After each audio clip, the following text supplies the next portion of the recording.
For the first time in a long time, Railer head coach Neil Alexander had all his players in uniform and available Thursday night. Some are still trying to get healthy and get back to 100% after illness or injury, but the bench was full. During the team's midseason struggles, the general sentiment around the Railers was, if we can just get everyone back. Well, let's see what happened when the Railers put that theory to the test Thursday night in a Central State 8 showdown at home against the Glenwood Titans. Historically, Lincoln-Glenwood games are low-scoring affairs, and this one followed suit. Glenwood led 6-2 after one period and 11-7 at intermission. So let's jump ahead to the third quarter. Lincoln was 2 for 14 from the field in the first half. That included 0 of 4 from three-point land. Drew Hayes decides to change that. He hits the long three-pointer to pull the Railers to within 1 point. Then on the next trip down, different spot, same result. Hayes hits a tray from the right side to give Lincoln its first lead at 13-11. On the next Railer possession, Hayes passes the ball and Carson Komnick decides he wants in on the act. Komnick hits another three ball. On those three trips down the floor, Hayes and Komnick surpassed Lincoln's first half offensive output. Railers lead 16-11. A little later, it's Komnick again, this time with a nice pull-up jumper near the foul line. Lincoln went on an 11-0 run to pull ahead. The Railers outscored the Titans 16-2 over the first 7 minutes of the second half. LCHS led 23-16 heading into the final period.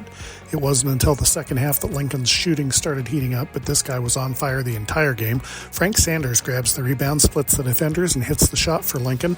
Sanders scored 10 points on the night for the Railers, but just as importantly was a big presence underneath with his defense and rebounding all game for Lincoln.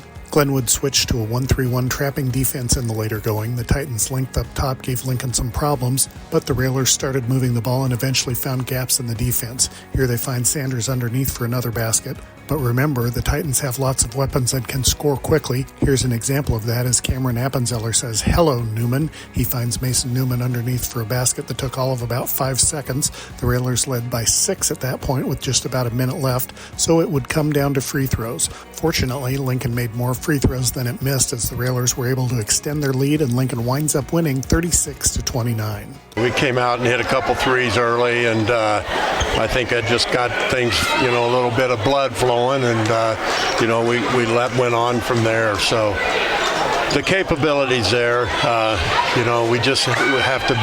have to fight for everything. The Railers were led by Carson Komnick with 11 points. Sanders added 10 points and 6 rebounds for Lincoln, which moved to 16-8 overall and 4-4 in the Central State 8. Our guys, they executed. We got some good shots, and we done what we needed to do. Cameron Appenzeller and Matt Held each scored 7 points to lead the Titans. Glenwood falls to 15-8 overall and 5-3 in league play.